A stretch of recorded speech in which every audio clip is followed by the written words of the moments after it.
Good evening, everybody. It gives me great pleasure to welcome you all to the awards of the 2023 Stephen Spender Prize for Poetry and Translation. My name's Charlotte Ryland, and I'm director of the Stephen Spender Trust. The Trust founded this prize for poetry and translation in 2004. For this 20th anniversary of the prize, something very special has happened. This is a prize that at its core is dedicated to internationalism, to bridging borders, and to celebrating connections across continents. That internationalism has always been present in the incredible number of poems from an increasing number of languages that we've celebrated at the prize. But for the first time this year, the prize has become truly international in its structure as well as in its content. This year, for the first time, we have welcomed entries from adults in any part of the world. And this year, we will be celebrating winners and commendations from all across the world. This change to the prize has been made possible through support from existing and new funders and partners. And we're particularly grateful to the Fondation Michalski, based in Switzerland, which is one of the organizations that has made this development possible, as well as those who have supported the prize as it has grown so much in recent years, including the Old Possums Practical Trust, the Bjornson and Prodan Foundation, the John S. Cohen Foundation, the Rothschild Foundation, Arts Council England, and the British Council. We send our sincere thanks tonight from everybody involved in the prize. I want also to start by thanking our small but perfectly formed team who have made this expansion and growth possible, with particular thanks to Rosie Eyre, who is there in the background tonight. Rosie approached all of the changes that we made to the prize this year with characteristic diligence and energy, and it's always such a pleasure to work with you, Rosie. One of the areas that Rosie particularly worked on was our poetry bank. We decided that we would like to offer open access poems in at least the number of languages that are regularly represented in the prize. This is a long-term aim of ours. To date, we have poems in over 50 languages on our website. Many of these poems have been donated by poets who are keen to encourage young people across the UK to read and enjoy more international poetry. And we send our thanks tonight to all the poets who've donated poems to us in this way. We thought at one point this year that we were getting on pretty well with that aim of publishing poems from all of the languages represented in the prize. But when the entries started to flood in for this year's prize, we discovered a problem. The number of languages represented in this year's prize has leapt to over 100 for the first time. There were poems translated from 104 languages in this year's prize. So with our poetry bank of 50 languages, just over 50 languages, we are not even halfway yet. But this seems to us to be a good problem to have. It's really good that the bar is set so high and ever higher by those who engage in this prize. And we look forward in the coming year to building that bank up further, to approaching the 100 mark with our poems as well. Anybody who knows me and has followed the Trust over the past 6 years will know that young people are at the heart of everything that we do. For this reason, we decided this year not only to internationalize the adult prize, but to completely overhaul the youth prizes too. We did this to make the prizes accessible and open as possible to as many young people as possible, in particular those who are not otherwise reading poetry or not reading in languages other than English. Again, many thanks to Rosie for leading on implementing all of these changes, and to my colleague Stacey Allen, who coordinates all of our programs with young people. We're thrilled that these changes have brought in many more young translators, more teachers, and more schools, and we'll be meeting many of them this evening. Alongside the roughly 1,500 youth entries to the prize, we know that lots more young people have been translating poetry with their teachers using the resources that we provide. So that this year we can say with confidence that several thousand young people have been reading, discussing, enjoying, and translating poetry from over 70 languages in their classrooms. Not everyone can be a winner, and we wish that we could include more of these wonderful translators in this event and in our booklet. We do commend a very large number of entrants every year, and all of their names are included in the booklet and on our website. They'll also be shown on the screen at the end of today's event. So do keep watching until the very end, and you'll be able to see who is amongst our commendees. You'll also see a link in the chat to the publication of all our commendees' names on the website. Congratulations to everybody who made it onto that list. This year, we've also focused on encouraging teachers themselves to translate, and you'll be hearing more about that this evening. So this year's prize has been our biggest yet, both in terms of linguistic scope and number of entries. There are 27 languages amongst the winning and highly commended poems that we're celebrating this evening, and well over 70 amongst our commendees. The languages range from those learnt in our schools to those spoken in homes and playgrounds across the UK. There is space for both in the Stephen Spender Prize. Neither is privileged over the other. We're truly grateful to all the entrants for bringing these languages and poems into our orbit. For me, the Stephen Spender Prize is about inclusion and opening outwards. It shows a different version of the UK from the one that we increasingly see, and we're really glad that you're all part of that this evening. In order to make this event as accessible as possible, automatic captioning is available throughout the event via Zoom. You can enable it or disable it as you wish. All the videos that we'll be seeing are subtitles, and our wonderful interpreter, Steve, will be providing BSL interpreting throughout. Thank you, Steve. I know that the audience tonight includes many of the freelance practitioners we work with who deliver workshops to young people and design resources, as well as our brilliant trustees. Thank you to all of you for everything that you do to support our work and enable us to reach increasing numbers. It's been a great pleasure this year as well to work with our 5 judges, Nina Murray, Keith Jarrett, Samantha Schnee, Taher Adel, and Jennifer Wong, all of whom are here tonight. And so without further ado, I'd like to invite Taher, Samantha, and Jennifer to join me on screen as we introduce the open category. So the open category of the Stephen Spender Prize is for anybody aged 19 and over. And it's really great this year to be able to say for the first time that this is a prize for anybody from anywhere in the world, translating any poem from any language into any English. It was wonderful to meet with the judges for the meeting and to look through their shortlists of poems and translators from across the world. So I'm very pleased to introduce Taher, Samantha, and Jennifer now. Samantha is founding editor of Words Without Borders and a great translator of Spanish language literature. Samantha, this is your 3rd time as judge on the Stephen Spender Prize, which sadly means it's probably your last, but it's your first on the prize with entries from outside the UK. Did that change the judging experience for you at all? I can honestly say that it didn't. I couldn't tell necessarily that we were reading poems and translations from all around the world. But I think I, as a judge, was more excited to be able to think that I was reading and be able to choose translations from places as far-flung as Australia, Bahrain, South Africa, and Singapore, all of which are represented in the winners and the commendations for the first time category this year. Sorry, the open category. Thank you, Samantha. I agree. I think it kind of added to the excitement of that judges meeting, didn't it? To know that there was just such incredible diversity in front of us. Wonderful. Taher is a British Bahraini poet and spoken word artist. I first encountered Taher when I heard him taking part in a program on BBC Radio 4.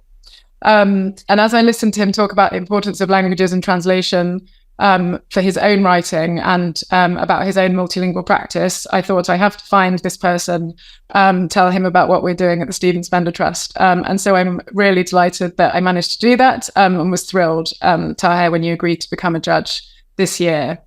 So as I've said, Taher, you write multilingually yourself. Has the experience of judging had any impact on how you write or on how you read? Well, firstly, I'm absolutely honored. Absolutely honored. It's been a pleasure reading through the entries. And yeah, I think I firmly believe going into this, and I didn't expect it to begin with, it's been one of the most transformational experiences when it comes to my creative practice, especially the poetry. Just seeing how others grappled with the translations, you just instantly heighten my sensitivity to language as a whole. And I just realized, the profound thing about poetry and translation, it's not just about finding those right words, but rather by capturing the spirit of the poem. And that was the most profound thing that I've taken away from the experience and the process. So I thank everybody that's participated, because I've learned a lot throughout the process. Thank you, Taher. That's ideal, an ideal setup.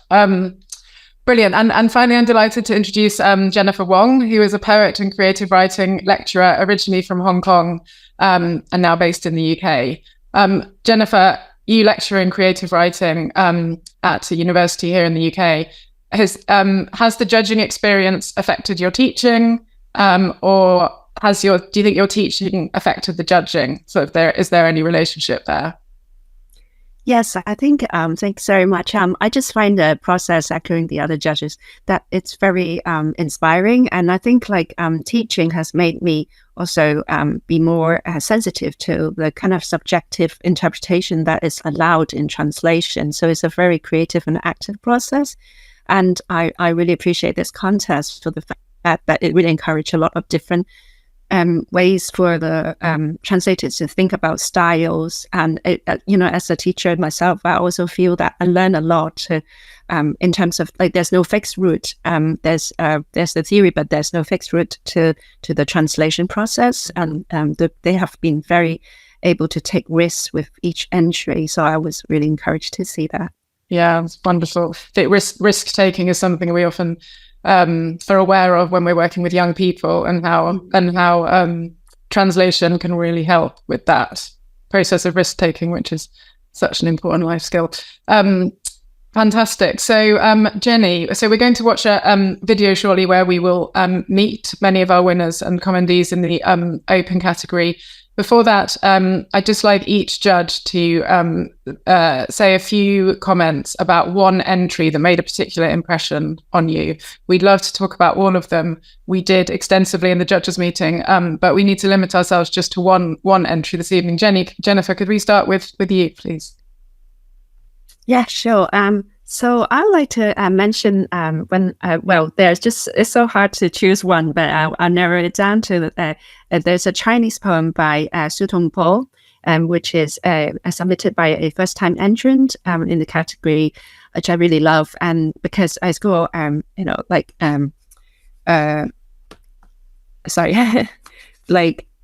basically it talks about, I find, it's got such a clean language to it, and it's like the translator has used very refreshing way of kind of bringing in the imagery, like compound words like forest, piercing wind, and leaf lashing, like storm. So I think it really brings to mind the translator's ability to revive language, and even if they, the reader might not have come across this specific prose poem from Song Dynasty, but they are able to appreciate the way how it's almost like an eco poem in the modern sense, and also the translator makes use of ways to really delve into the emotion of the poet without losing us with the natural imagery. So I'm really impressed by that poem. Wonderful, thank you. Taher, could you tell us about one of the poems that you particularly enjoyed? The most impactful one for me was Adel Latefi's From Your Eyes. So I think that was translated by Michael Bainan. I was astounded by the translation. I'm a native Arabic speaker, and judging by the name, the person who translated it is probably not Arabic themselves, but it was a masterclass in translation, and I was particularly impressed by the delicate interplay between absence and presence that you can find in the original poem, and it also found a new resonance in the translation, which made it a standout piece in the competition for me. Wonderful, thank you. And we're going to hear from Adil later in this evening as well. Samantha. So it's really hard to choose because they were all very strong in different ways. I think the one that has stayed with me the most was Breaking News: A Mass Grave Has Been Found by Kadim Kanjar from Iraq, and it was translated by Wael Almadi. And I'm really grateful to Wael for introducing me to this poet's work. He's part of a group called Culture Militias that perform poetry.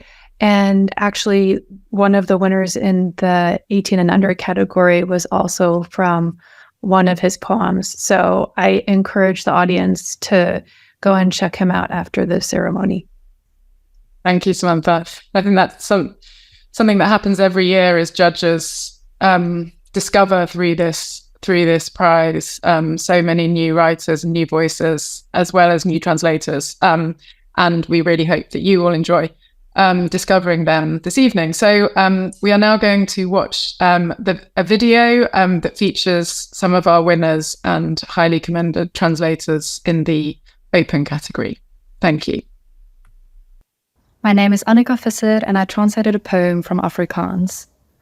My name is Brennan To and I translated a poem from Chinese. My name is David Larson and I translated a poem from Arabic. I think Uliot's poem on child loss and miscarriage can really resonate and bring, hopefully, a lot of comfort and solace to many parents experiencing this loss. The most interesting part of the poem is how it starts off almost like a diary entry and transitions into its own poetic logic in a seamless manner. The poem is by Taher Hamami, and what drew me to it in the first place was my admiration for his scholarship on early Arabic poetry. Liam by Gisela Uliot. You're a planet with a 36 degrees Celsius sun. You come from a place where the weather always shines down. This is Pay No Heed to the Forest-Piercing Wind and Leaf Lashing Storm by Su Dongpo. I turn back and see the tempest ravaged path from whence I came.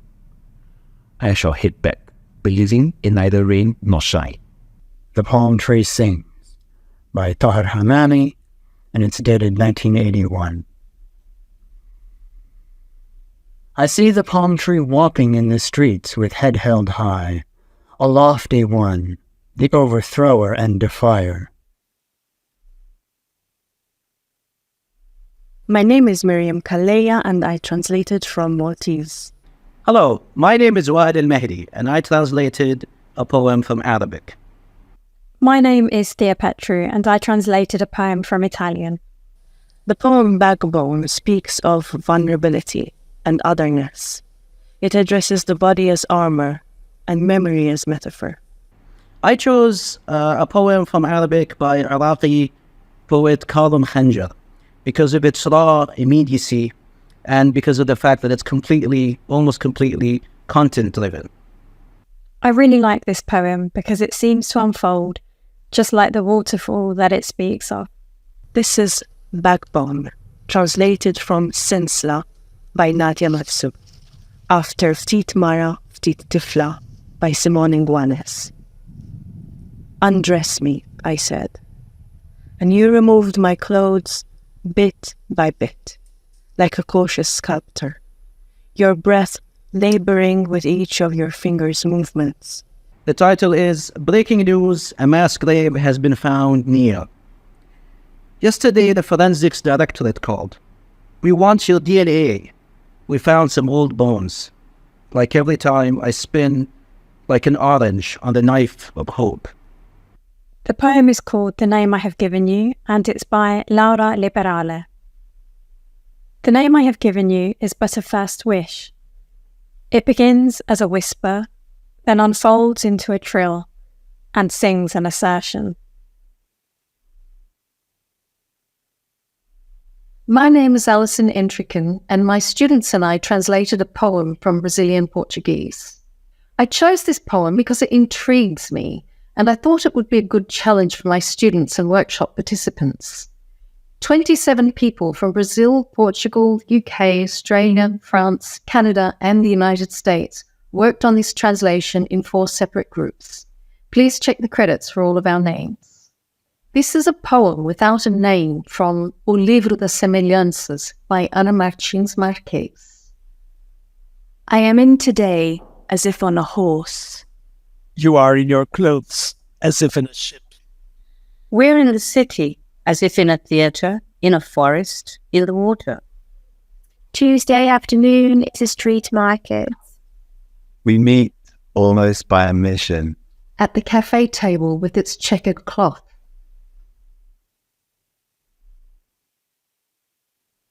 My name is Mike Bainham, and I translated a poem from Arabic. What I really enjoyed about the translation was working closely with the poet Adil Latefi at every stage of the process. I learned so much. This is the poem's Thirst, taken from a collection entitled Thirst Tells the Story of Its Life, and it is by Adil Latefi. From your eyes a poem is falling, and a handful of stars. I am the sea, I milk the moon and quench your rock's thirst. If the poem is thirsty, it licks the dew. If it is hungry, it eats the Zijal poet's heart. If it is cold, his grievance warms it. If it is warm, his spirit cools it. If it is happy, it sings. If it is sad, its song enthralls me. Hi, my name is Grant Schutzman, and I translated a poem from Portuguese. What drew me to this poem was the power of its imagery, especially in the very last line, and I wanted to carry that over into English. Father, by Alberto Faust. What amazes me most about the night is how at a certain moment the liquid of darkness becomes one with time, with mud, with all matter visible and invisible. I begin to suspect I'm asleep at the very moment you come in. I call out your name just as I could quite simply call you Father, that very word I have not uttered for a quarter century. But you arrive, and the words glimmer, and with them the names of the children that persist below the vastness of the earth. Beneath this pale light we embrace, even though I know I'm asleep, and as soon as I wake, the horizon will bend into black like every other day. It's not a bother that you've opened the book of the dead's weighty page. It's not your fault. On the contrary, we try to laugh because we no longer know where to look for tears, and we're amazed by the flesh, intact at the center of this rotting world. Sharp as always, you don't warn me I'm dreaming, nor tell me the old bedtime stories. You stare steadily at the stars that we've come to know, and we go down the long list of names of those who drowned in the September winds, those whose fear is erased by guns. We toast our tribe, and those whose steps we follow across the earth, across seas, across town squares, across entire cities. We come back to the same libraries where we learned the language of love, with the same lights I will die beneath, and that will follow your grandchildren, whose improbable manuscripts will speak only of poetry.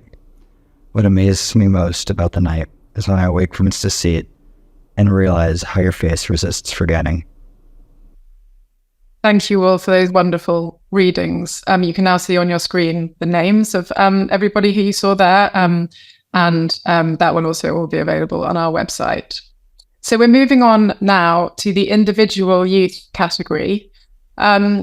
We decided to keep this category this year, despite the other changes to the youth category that you'll be hearing about, because we wanted to have a category that works kind of as a mirror of the adult prize, an apprenticeship perhaps of for a future of reading, sharing, and translating poetry. So the individual youth prize, as I say, mirrors the adult prize very closely. And for that reason, we chose the same judges to select winners and commendations for this category. So can I ask Taher, Samantha, and Jennifer to join me again to tell us a little bit again about, in each case, just one poem that particularly jumped out at you from the individual youth winners. Samantha. Well, I'm sorry you can't see me because my video seems to have been stopped, but he's asked me to start it now. So okay. There you are. So I think one of the ones that I was really excited about, because I am a translator from Spanish also, was a submission by, I think her name was Martha Pender, and in the highly commended category.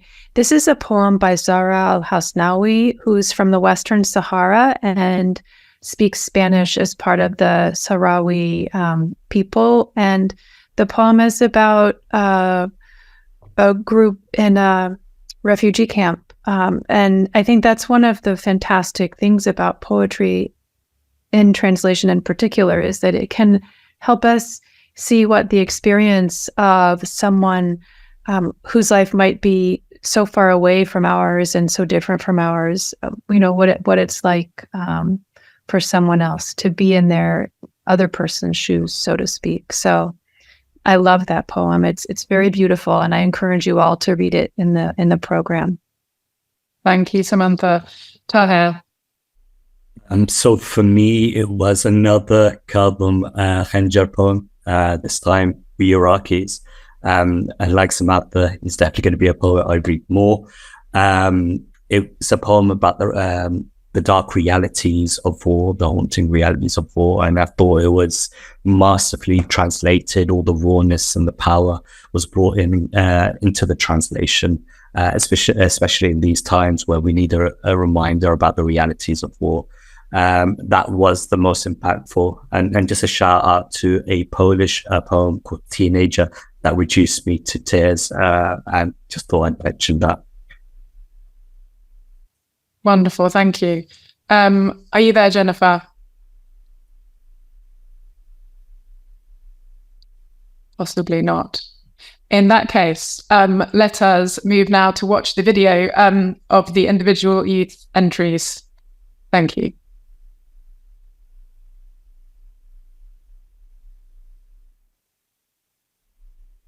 My name is Jen, and I translated a poem from Korean to English. Hello, my name is Aurora Blue, and I translated a poem from the Irish Gaelic. My name is Adil Satimudi. I translated a poem from Tamil. I enjoyed this poem as it expresses surrealism and destroys the stereotype of poem literature by using no letter spaces to show the chaos going inside the poet's head. I chose to translate this poem because I'm learning Irish Gaelic and have been lucky enough to visit Ireland a couple of times and to try it out, and I love the sound of the language. I chose to translate this poem because I think that the poem itself can be seen as creative and artistic, with the poem using the life of a personified leaf to share deeper meanings about life. Mirror by Yee's Han. No sound is there in the mirror. There must not be a world so quiet. Even in the mirror I have ears too deaf and pitiful to understand my words. Left-handed am I in the mirror, too unknowing to shake my hand. Cannot shake my hand, this left-handed person. The yellow bitten, I call her blame Gula Gula. Bitten, I am sorry to see you lying, with bones eaten and decayed away. Not for need of food, but for need of drink. It has left you lying face up. It is worse than the ruin of Troy, to see you lying in the naked stones. You who cause no harm or hurt to the world, as happy with bog water as with wine. My name is Dahlia, and I translated a poem from Arabic into English. My name is Toyan, and I translated a poem from Korean. Hello, my name's Harry, and I chose to translate a poem from French. As a Syrian myself, I've definitely witnessed the harsh impacts that war has on both mental and physical health of its victims, and I translated this poem as a way of hopefully spreading awareness and encouraging world peace. I really like this poem, and I chose to translate it because I love how the poet paints such a simple image to convey such deep feelings, echoing eloquently what many of the Koreans may have been feeling at that time. While I was first reading the poem, one of the things that really stood out to me was the ambiguity. I thought that there were different interpretations that you could take based on the words that the author had used. And when it came to actually translating it, one of the things that I was really keen to do was maintain this. We Iraqis Bakalim Khanjar. We Iraqis see the tattooed arms of American soldiers emerge from helicopters and throw chainsaws onto our rooftop sleeping women. We Iraqis consume sectarianism every morning, served to us on breakfast plates by our mothers. We Iraqis build doors of metals for our homes, only for us to rest behind them. We Iraqis fire bullets when one of us dies until we accidentally kill the other. A Loving Memory by Yoon Dong-ju. The spring morning. At a very small Seoul station I wait, like hope and love, for a train. Leaving an imperceptible shadow, I lit a cigarette on the platform. My shadow blew out a shadow of smoke, and a flock of pigeons flew in the sunlight, it shining deep in their wings. Without shame.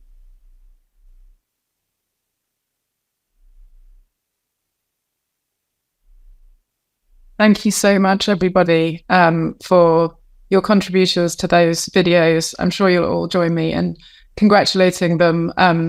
It's always incredible, the clarity and with which young people are able to talk about these poems and the clear, real passion they feel for this writing.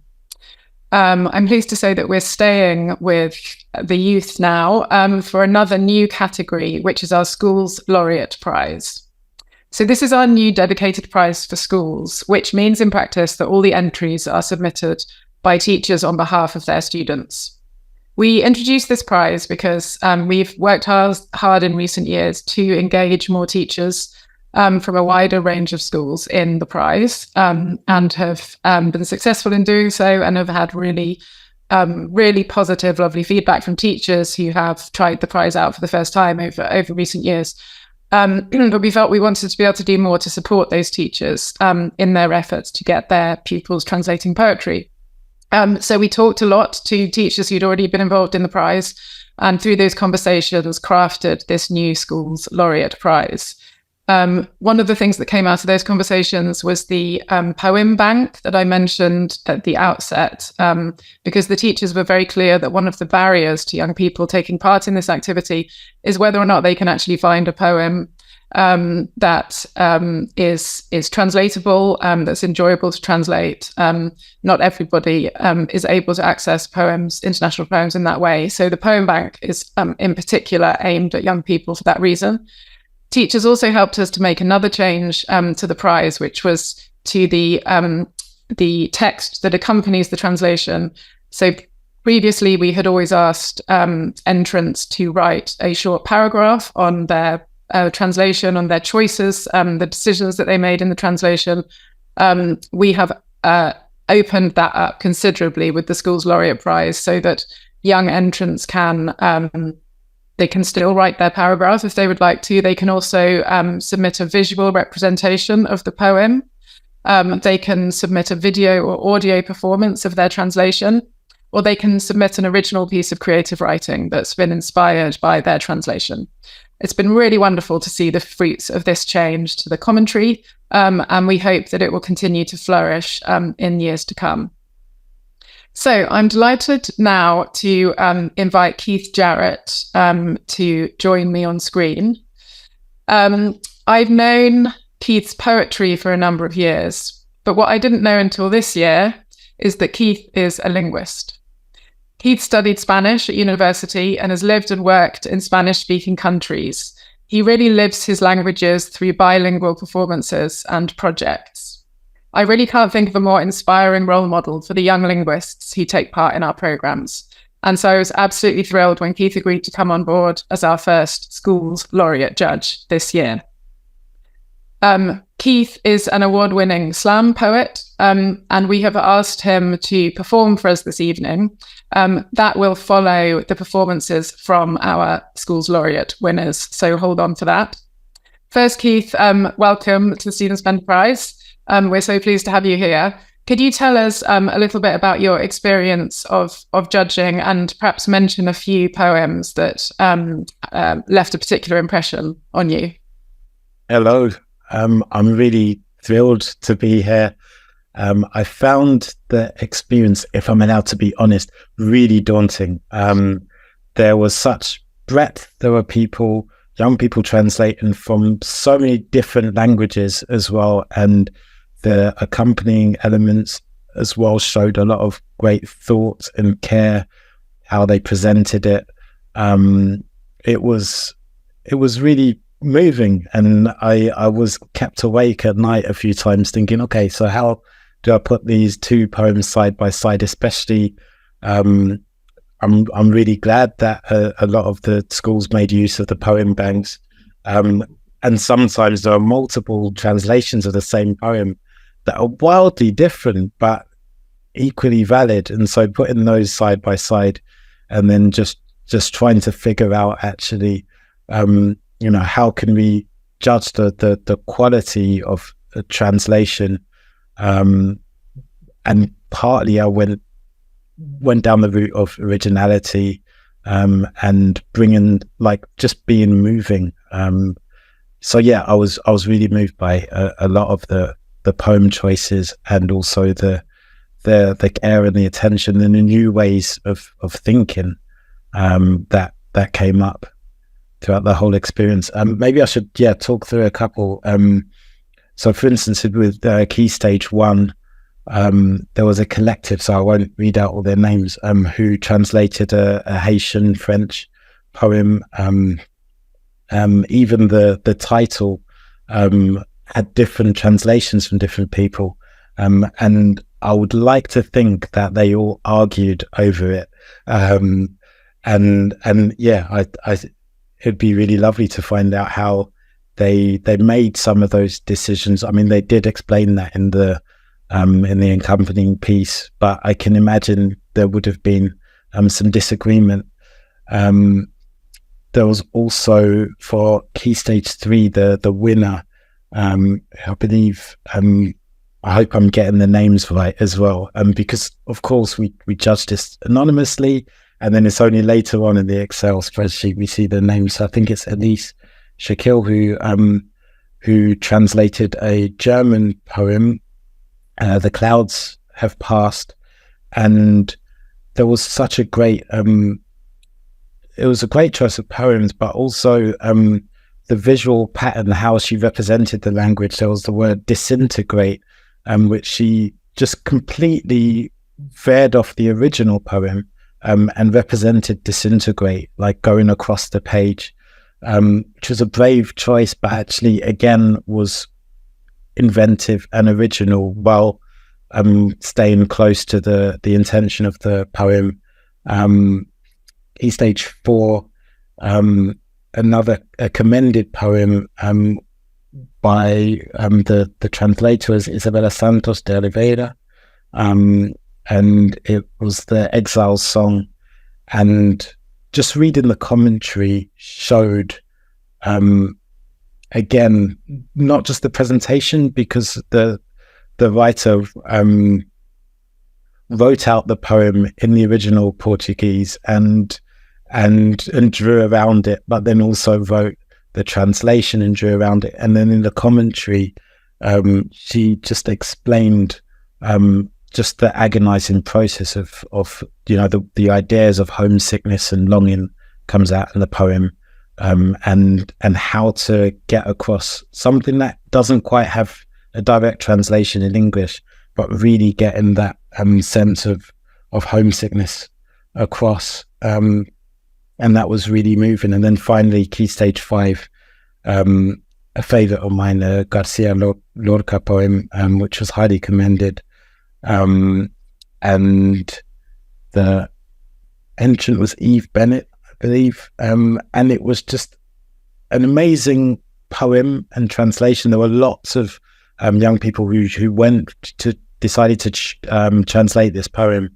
But not only could you see that care had gone into word choice, but she also wrote an accompanying creative response from the child's perspective in the poem, which just shows that it's kind of lived with her.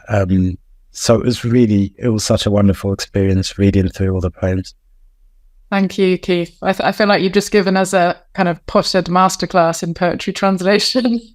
And we should maybe get you to do a masterclass at some point. I mean, things you were saying around staying true to the intention of the poem, and real attention to form and how it looks, and the I suppose the freedoms that you can take as a translator in that. And I was also really struck by the number of times you said care and attention, because those are exactly the words that I was thinking of when I was talking about you as judge. I think the care and attention that you gave to every single of that significant number of poems was so evident in the judges' meeting. So thank you so much for that. And we can now all enjoy the video of the Schools Laureate Prize, which will show the wonderful poems that Keith has selected. Thank you. Hello, my name is Kelly Tan, and I translated a poem from Chinese. My name is Madeline Forrett, and I translated a poem from the Czech language. My name is Jacob Joffenbeck, and I translated this poem from Polish. My name is Emma. I translated this poem from Polish. My name is Soeba, and I translated a poem from Urdu. I really like this poem because it is a famous Song Dynasty poem dedicated to the Mid-Autumn Festival. The most challenging part of the translation was finding the right rhythm to make the words flow. As a kid, my mum used to read a lot of poems to me, and this was one of my favorite ones. I really like this poem because it's interesting and funny. This poem is about waking up early in the morning. It teaches us the value of time. When would the moon be bright? By Su Shi. When would the moon be full and bright? I beg, holding my wine up to the sky. In the awe-inspiring palace of the sky, I wonder, what is the date that it lies?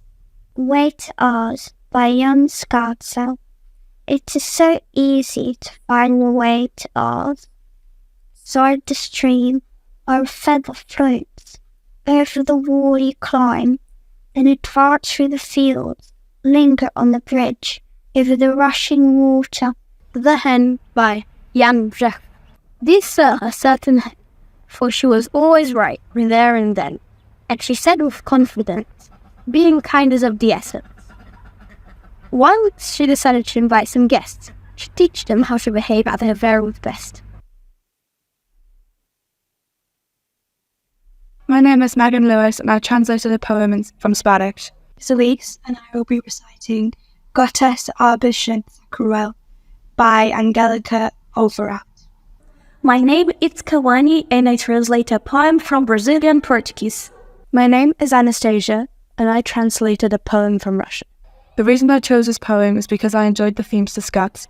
The main themes are mystical creatures and the magic of being a child. I chose this poem because it gives me a sense of calm, and I really like it because it shows the beauty of nature. I really like this poem because it was part of my childhood. I chose to translate this poem because I want to share my childhood with everybody. I chose this poem because it's my mother's favorite. Pegasi, beautiful Pegasi, Antonio Machado. Pegasi, beautiful Pegasi, magical horses. I knew as a child the joy of riding on a red steed. On a party night, in the dusty air, the candles sparkled and the blue night burned. Gottes Arbischen Cruel by Angelica Overat. The crystal water paints with colours of pastel that arrive in the golden sand. Celestial moons shine silver, silver, silver. To Dark Dug by Vinicius de Moraes and Tokyo. There's come the dug, one leg here, one leg there. There's come the dug to see what's over there. The daft dug we set up the farmyard, knocked over the chicken, bumped into the mower.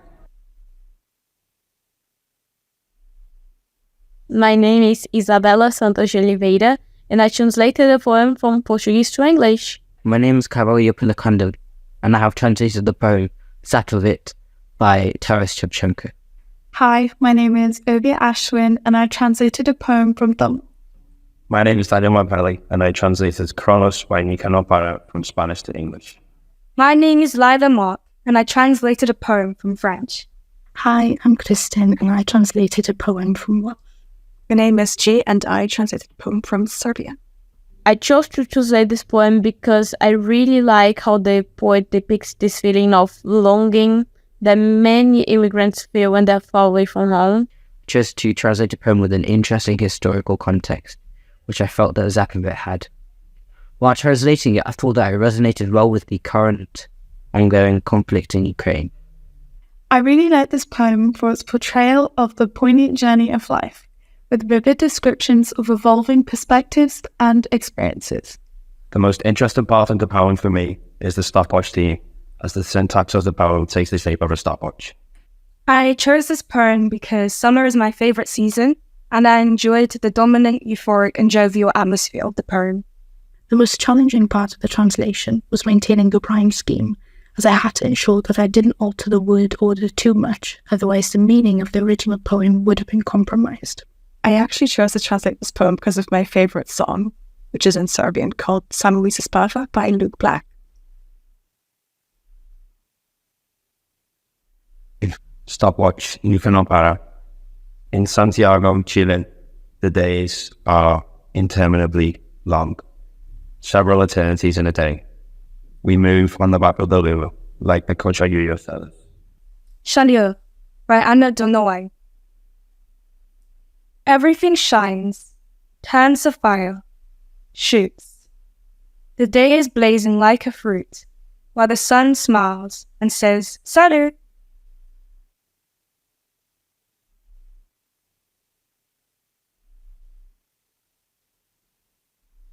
Congratulations to all those winners and highly commended translators, poets.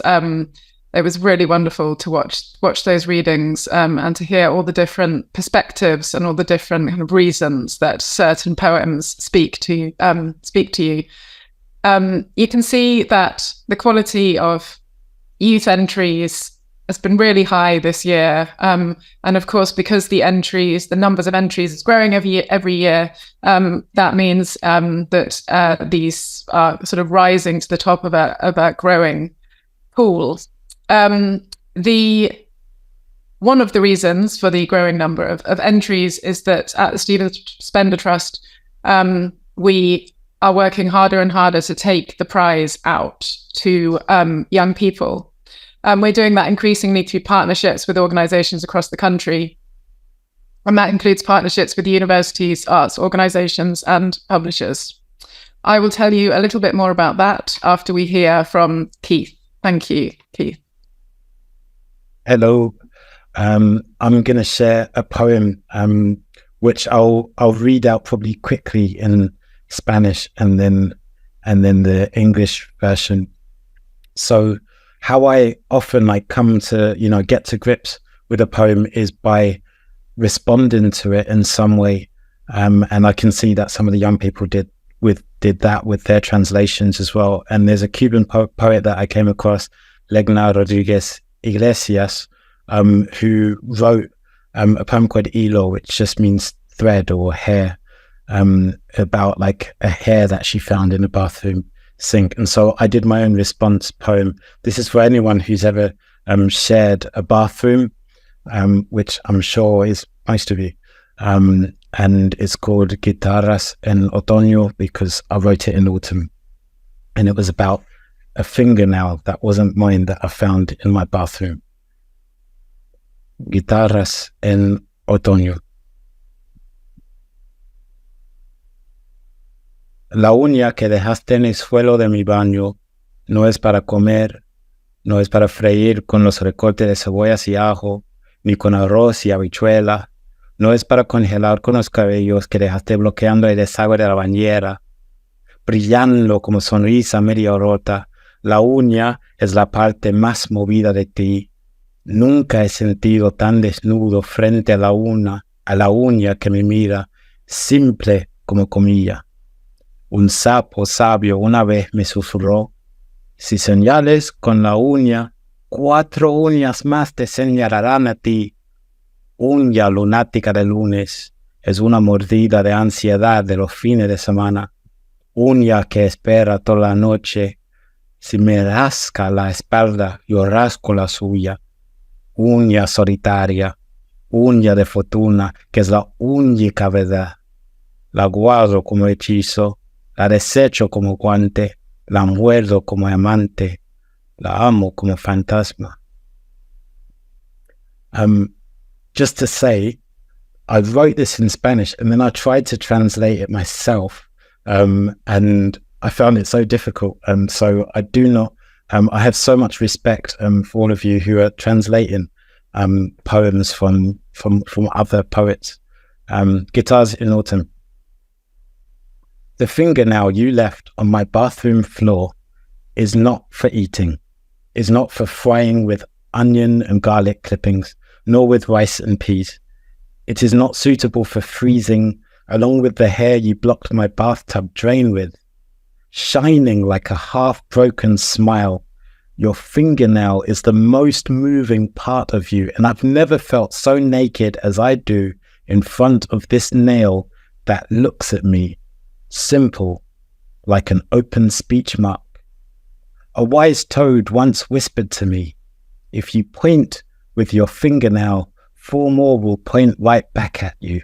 Monday's lunatic nail, my bite of weekend anxiety, nail that waits up for me all night, nail of fortune, lonely nail, open bracket, holy nail. If you scratch my back, I'll scratch yours. You are the only truth.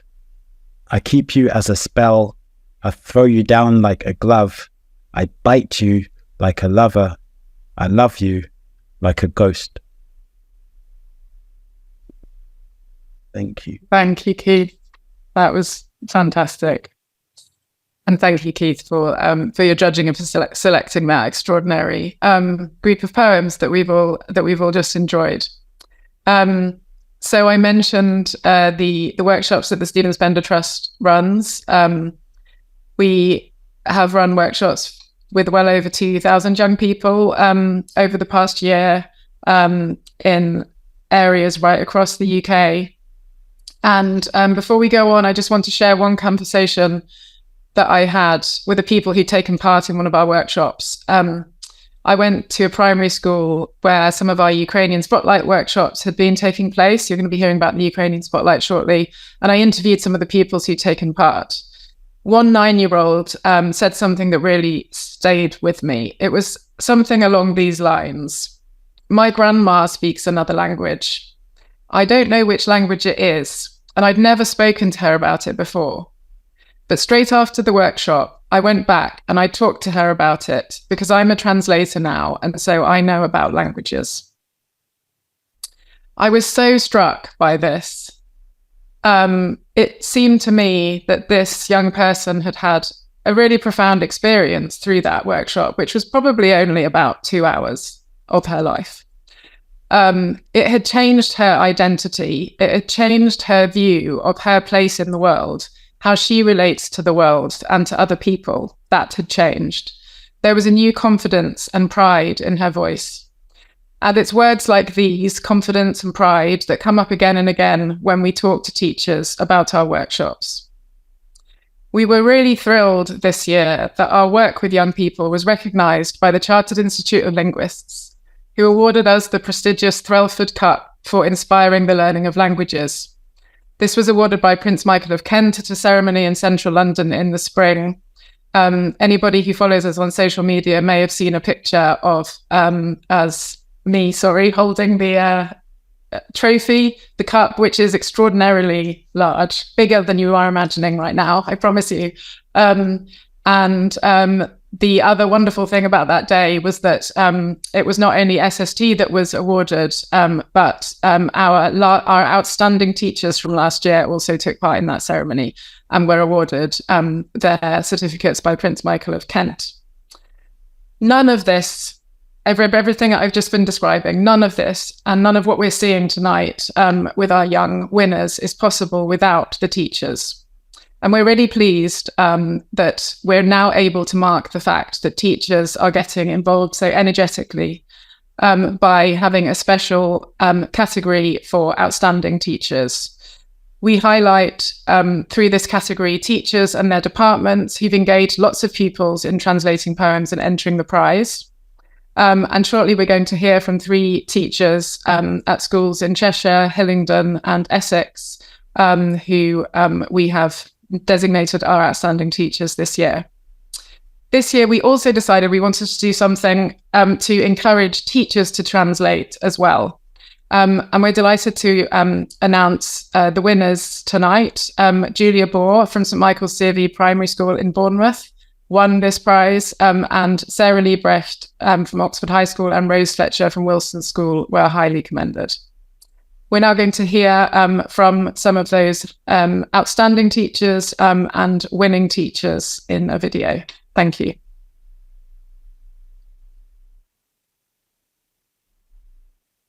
My name's Arian Devons and I teach German to all of Key Stage 2 at Hillingdon Primary School in London. I'm very proud of my Year 6s this year who really took to our translation topic at the end of the year and chose to enter some of their translations into the Stephen Spender Prize for the first time. We have more than 40 languages spoken by the children at home in our school, and some of them chose to use their home languages. I helped them choose the poems from the Stephen Spender Prize website, which was very useful. And they did their translations independently, submitted them to me for me to upload to the competition. In class, we've been working on translation for a full term, looking at things such as how to translate cultural aspects of a text in Harry Potter books or in Emma and the Detectives, and how to create something that sounds good in English, even though it's not the language it was originally written in. We worked on this in class, and then the children had the opportunity to work on it independently in German or in their home languages to submit to the prize. I'm really pleased with how many children chose to submit completely independently. Hello, my name is Lucas Schnee and I'm a French and German teacher at WHSB Westcliff High School for Boys. I've had my classes participate in the Stephen Spender Prize. I've shown them the booklets from the Stephen Spender Trust during time lesson, and we practice translating from French into English. My name is Tanja Genter. I'm a German and Russian teacher at the same school. I've always enjoyed doing translations. I've translated various Kafka texts for my own amusement. And for this particular competition, I decided to translate my favorite Russian poem by Raphael Leontonai into English. I'm Jessie McKeown. I'm head of modern foreign languages at Westcliff High School for Boys. And we were really pleased with the participation of our students. It's great to have some staff send off. I sent off a poem as well from Sardinian to English. But we had entries in Yoruba, Arabic, Indonesian, Ukrainian, to mention some of the languages. My name is Julia Bohr and I translated a poem from Irish. My name's Rose Fletcher and I chose to translate a poem from French. My name is Sarah Liebrecht and I translated a poem from French. This poem evokes my own childhood memories of playing in the village brook as summer cools to autumn. And it seemed to me to draw out the spiritual essence of the everyday that we often miss. My favourite bit of the poem to translate was the part where the noises of the animals are rendered by the poet. It was quite an unusual description, but I really liked that kind of menace that the sounds were imbued with. I decided to try and emulate the rhyming pairs, and this was the most challenging, but also the most absorbing part of the translation process. Falling Leaves by Cécile Sauvage. It's autumn outside my soul's tight cocoon. The palms are all scorched by the sun's long kiss. Horizons fill with leaves, end tipped with fire, while rainbow's arcing roof holds back the storm, a stained glass window melting in the air. The Luxembourg Palace, Théophile Gautier. The paths of the Luxembourg would often resound with sparrows' joyful twittering round upon round, and to soft wind's caress, under curve of the sky, Asia, gentle and mild, orange blossom shrubs, shy, would stretch fragrant branches, whilst the chestnut trees soared, with fine panicle garlands of flowers adorned. Eve of Autumn by Doreen de Griever. Where August tips into autumn, a river journeys through the forest. Here a man and his grandson clamber down the bank with stones to throw. Their pebbles skitter and slip across the watery skin, creating circle upon circle, each shimmering ring caressing another. A tree spirit gazes from above. Distracted, she loosens her grasp, and a handful of turning leaves, green, golden, tumbles into the stream.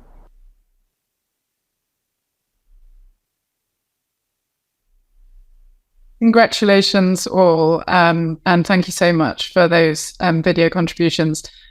You're all incredible trailblazing teachers, and we are sure that many will be inspired by what you're doing to do more translation with their pupils and to translate more themselves.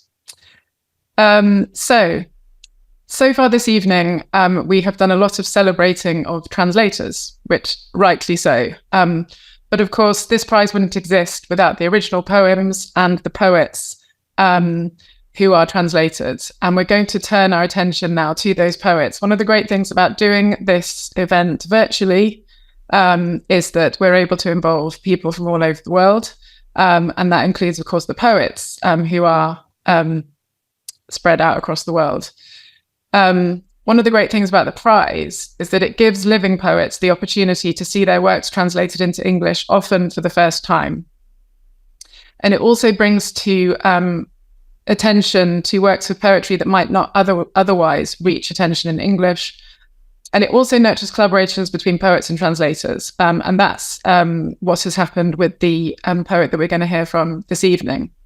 So in the following video, we're going to hear from Moroccan poet Adel Latefi, whose poem inspired Michael Bainham, the winner of second prize in this year's open category. Thank you, Martin.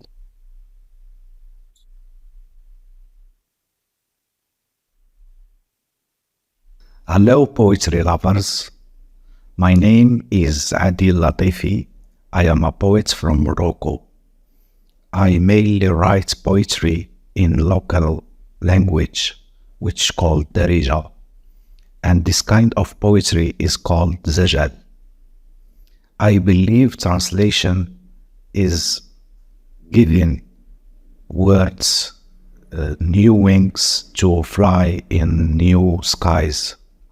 So I am very thankful for my friend and translator Mike Bainham for his efforts. And I am very thankful to the Stephen Spender's Prize Committee for choosing our work to be awarded in this 2023 edition of the prize. Thank you all.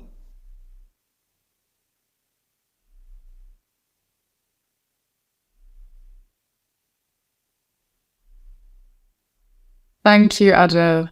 And thank you so much for your participation and for the wonderful poem that inspired Michael's translation. So we are approaching the end of the awards, but we do so by celebrating something very exciting and very important.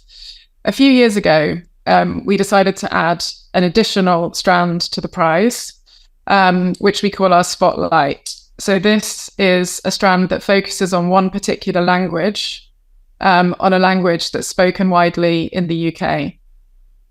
Last year, we decided that the focus for this school year, or rather the school year that finished in the summer, would be Ukrainian. To make this happen, we partnered with the University of Chichester on a digital residency for a Ukrainian writer.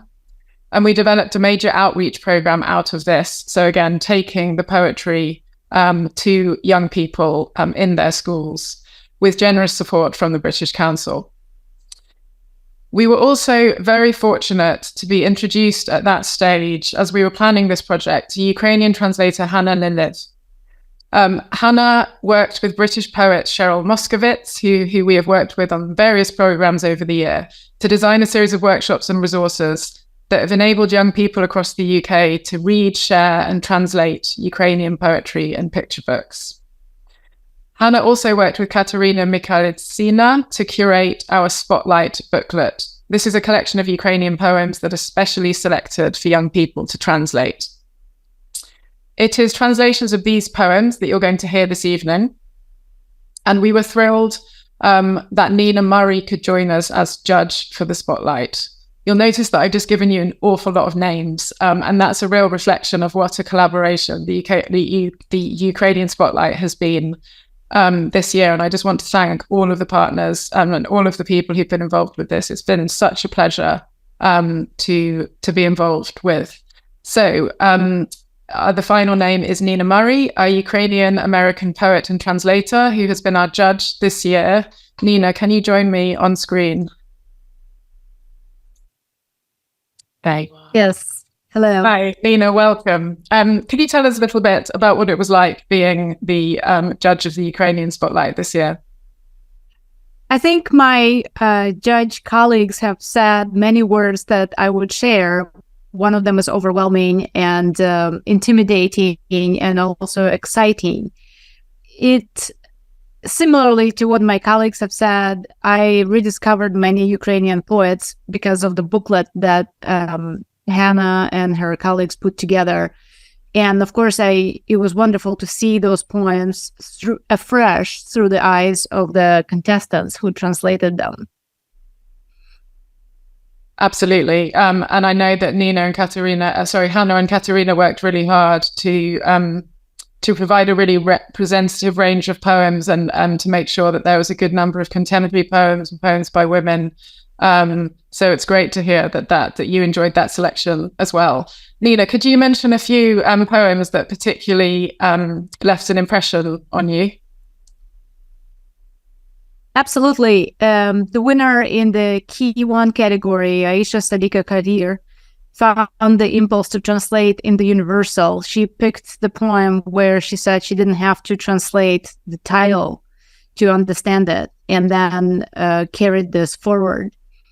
In the Key 3 to 4 category, Polina Ward really expressed what I think is the impulse to just speak publicly that is part of poetry and is also part of translation when she translated Victoria Melina's work. Victoria tragically was killed in a Russian missile attack.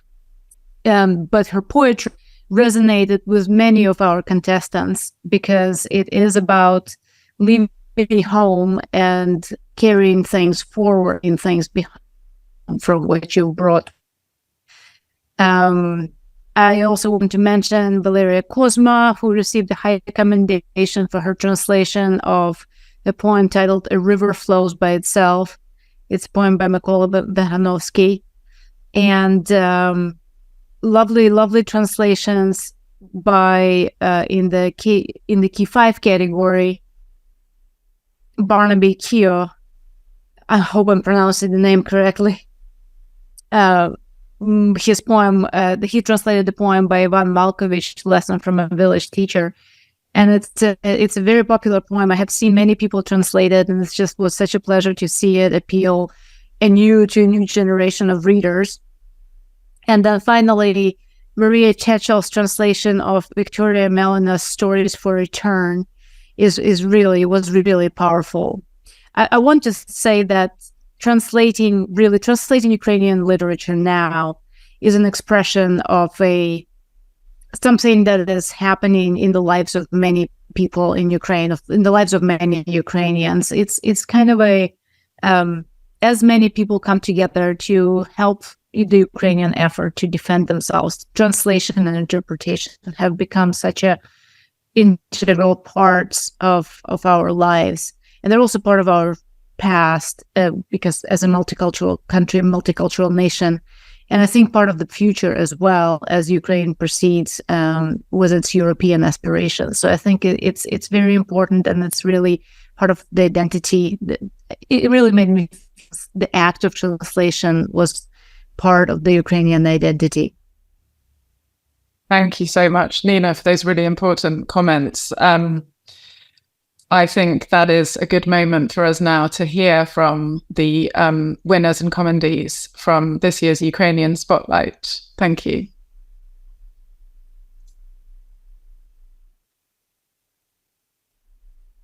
My name is Aisha Sadika Kadir, and I have translated a Ukrainian poem to English. My name is Layla. My name is Anna.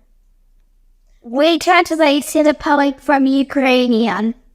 Hi, my name is Monica. I am 7 years old, and I translate this poem from Ukrainian.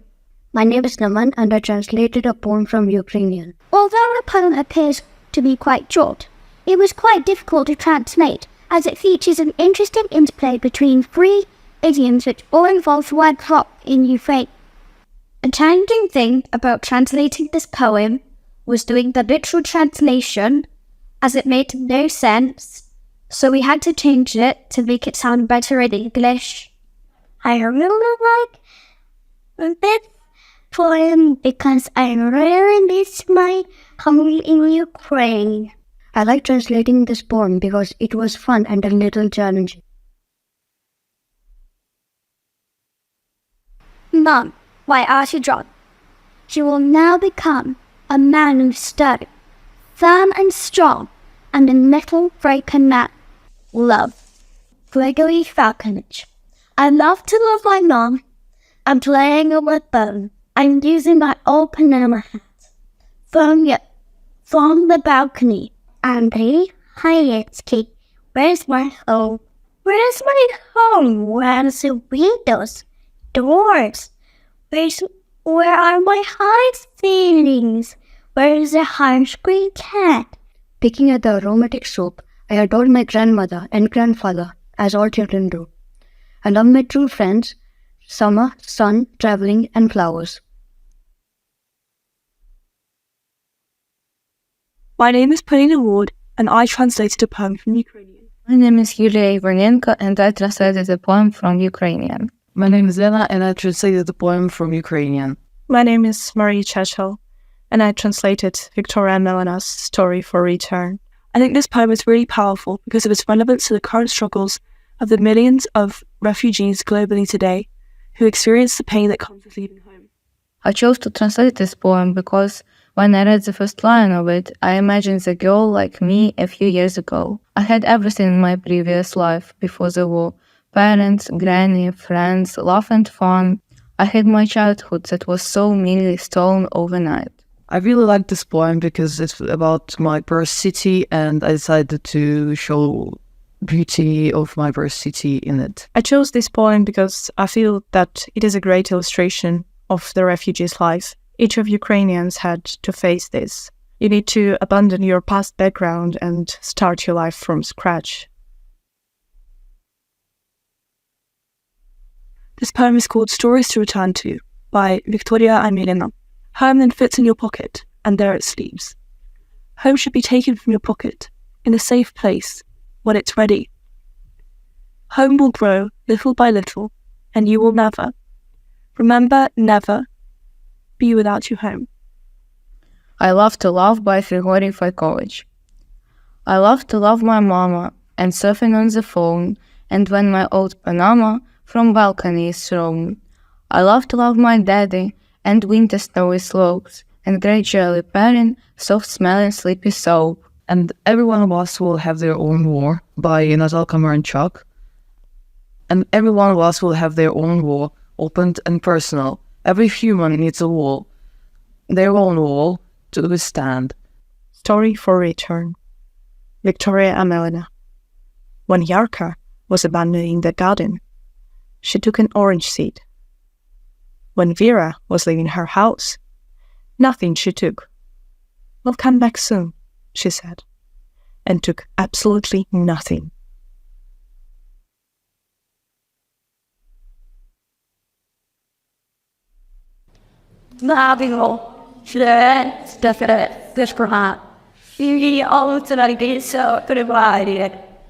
I know does the shop, it shows up my eye, incredible. She falls not the scene now, really, the money was leaving now, free inside it. My name is Lee, but I like the night. Read, make Korsner, what calls the month. Under, Bachi, the Schnee Sylvanka, Skopchen, Schulinpa, Otav, Bina Haftik. Залишилась пташини маленька. Чом же вона не ціка? Нащо ворозу чека? Не боїться ворону вона, не покине країни рідної, не боїться зими навісу, жде, що знову прилине весна.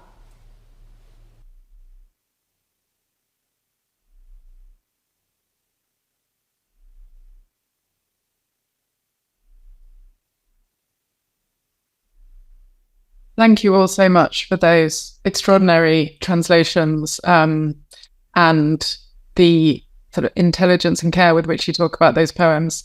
I've been trying to think about words that I could do justice to that, and I don't think there are any, so I'm not going to even try. I did want to say that our Ukrainian Spotlight has been such a busy project with so much interest from schools across the country that it continues and will continue into next year. And if you'd be interested in taking part, then do get in touch with us. Okay. I spoke at the beginning of this evening about the importance of the support that we receive at the Trust. This comes in many forms, from our volunteer trustees to the funding that we receive from trusts and foundations to the teachers that we've celebrated this evening. Stephen Spender Trust also benefits from a community of patrons who endorse our work and raise its profile. We are over the moon that this year we've welcomed a new patron to that community, the awesome Daljit Nagra. Daljit has been involved with SST for a number of years. Hi, Daljit. He judged the prize from 2020 until last year. Daljit and I first met shortly before the pandemic at a school where we were both involved in running creative workshops for young people. His commitment to furthering young people's creativity and doing so in a way that is genuinely inclusive is second to none. Having worked as an English teacher for many years, Daljit understands what makes young people tick, how to reach them, how to encourage them to take creative risks and to express themselves. Daljit also works hard to bring poetry into public spaces, most prominently through presenting Poetry Extra on BBC Radio 4. He is, of course, also, above all, an award-winning poet, and Daljit's most recent volume, Indium, shows what is possible when texts become porous, bringing in influences and ideas from multiple places, languages, and genres, which of course is what we've been celebrating throughout this evening. Daljit, we are so delighted that you've joined the Trust as patron. Thank you so much. Can you just tell us a little bit about your experiences of working with us over the past few years? Yeah, thank you very much, Charlotte, for inviting me. So firstly, can I just say congratulations and thank you to all our children poets, adult poets, the teachers and our amazing judges, and to yourself for this festival you've created. And it feels like that, a 90-minute festival. And I'm reminded of Samantha saying earlier, she's looking forward to reading poems from far-flung places. And we've had that today, haven't we? And Samantha herself, I believe, unless she's moved, lives in a far-flung place. And I find that's really interesting, isn't it? Thinking someone from a far-flung place talking about far-flung places. And this is what happens with this amazing prize, that we're kind of everywhere. And that, I think that's what I enjoyed in my judging of this prize, and generally the reading of the poetry that takes place here. The Trust is constantly trying to create communities, global communities, and try and celebrate them. And especially at a time when we have so much tension in political language, that's obviously to shut down borders and create borders, and shut down kind of commonalities. Arts have to find ways to get through that, and the act of translation is itself a way of coming out yourself, isn't it? And I quite like that for itself. Just hearing Keith earlier reading Spanish and then English, it's amazing, isn't it? That kind of inhabiting two different time zones in a sense instantly. So there's a kind of enrichment there that I enjoyed, the fact that we come out of ourselves and we become other people, and hopefully we overcome anxieties or fears about other people. Absolutely, and thank you, Daljit. And can I just add, also, as a patron, it's a great honour to be a patron. And I think of the Latin word patronus, or as a kind of protector or defender. But obviously, I'm going to try and be a supporter through my various networks, and hope this amazing trust and prize foster and continue to develop and offer great contribution. Thank you so much. Well, we're really looking forward to working with you on that in the coming years. I'm delighted to invite our Chair of Trustees now, Jonathan Heawood, to join us to close the awards event today. Thank you all so much for those of you who've taken part and those of you who've been watching. thank you, Charlotte, as well. What a wonderful job you have done this year, not only behind the scenes, making this all possible, but actually comparing brilliantly the event. It's always surprisingly moving, the Stephen Spender Prize. Every year I think I'm prepared for it and ready, and every year I find myself sort of choking up and, gripped by watching and hearing what's going on. I think that phrase that Daljit just used, a 90-minute festival, and sort of coupling it together with something else he said, I sort of think of this now as a 90-minute festival of everywhere. It's like, in 90 minutes, we've just been everywhere. And something you said, Charlotte, at the very start, that what we see with the prize is a different version of the UK. And I think you're right, at a time when we are exposed to ever narrower versions of what it might mean to live in this country or to be a citizen of this country, what we have here is a sort of celebration of everywhere. And I thought there's something else that Keith said that I thought was lovely, talking about one of the groups of children who came together to co-translate a piece. And he said he would like to think that they were all arguing about it. And I think that's really nice, that, of course, we should all be arguing, but we can be arguing creatively in a way that produces something great and beautiful, not in a way that reduces us and separates us. So I think that spirit of sort of creative difference, of running towards difference, not running away from difference, I think that's the spirit that I've really felt coming out of the screen so powerfully from those 104 different languages, from the 180 plus people that have actually been with us tonight for the live event. So look, all I need to do now really is draw things to a close. For those of you who want to dig deeper into the winning and commended poems, everything from tonight will be available on our YouTube channel, and there'll be full versions of all the readings also available on the YouTube channel. So if you felt that any of those were cut short and you want to hear where those poems go online, they'll also all be published in the print booklet and on the website. And if you don't already, you're not already on the Stephen Spender Trust mailing list, do sign up, because that's how you'll know about when all of those things are released and news of next year's prize. I'm very glad to be able to say that, building on the wonderful success of this year's Ukrainian focus, we're going to move next year to Portuguese and open up a whole world of Lusophone literature to celebrate. So in terms of thanks, there are just a few final thanks. To return to what Charlotte said at the very start of the evening, our donors are incredibly important to us. Some donors fund the prize in particular, others fund other aspects of the organisation's work. We're really grateful to all of them. If anyone who's been on this event tonight or who watches this would like to support the Trust, we are actually a very small charity despite being everywhere. As Charlotte says, it's a small but perfectly formed team, and we really are grateful for any support anyone can give. If you go to the Stephen Spender Trust website, you'll see a page and some links there for how you can make a donation, however small. It would really seriously will be appreciated. I really want to thank this year's judges, Taher, Samantha, Jennifer, Keith, and Nina. I know how hard you have to work to really carefully read through so many entries and use your judgment and experience just to pick out just a few to celebrate tonight. I know we don't have time to celebrate everyone, but I think in some ways those that are celebrated are standing in for everyone who's entered. The patrons of the Trust, especially Daljit, it's great to have you on board. I've been a huge fan of yours for many years, and I'm really, really glad that you're now lending your experience and as you say, your networks to the Trust. Thank you to everyone that participated, everyone that entered, particularly the younger people and the parents and the teachers and everybody who supported them on their journey to become translators now, as one of them said to Charlotte earlier in the year. You're all translators now, welcome to this community.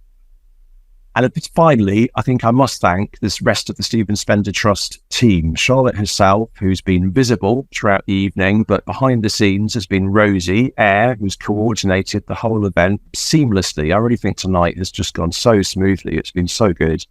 And Gemma, who produced all the video content, again, was excellent. And Stacey Allen, who coordinates the work in schools. So everyone pulled together to make something really special and memorable. Also, none of you will be aware, but Martin has actually made the Zoom call possible, and Steve has been tirelessly turning all of these words into BSL throughout the night. So thank you, Steve. Give yourself a pat on the back if that's appropriate. I think that is almost it. What we now do at the very end of the night is, by tradition, all those of us who have been judges or prize winners or commended and can turn on our cameras. If you start to do that now, turn on your cameras and your microphones, the screen should start to fill up with quite a lot of people, I think. Hello, everyone. Now, what we're going to do is thank everybody else who's joined us this evening and made this possible. So we're all going to say thank you in as many languages as we know. I'll count down to 3. 1, 2, 3. Thank you. Obrigada. Thank you. Grazie mille. Dankeschön. Thank you, Stephanie. Ja, to see. Thank you. Tschüss.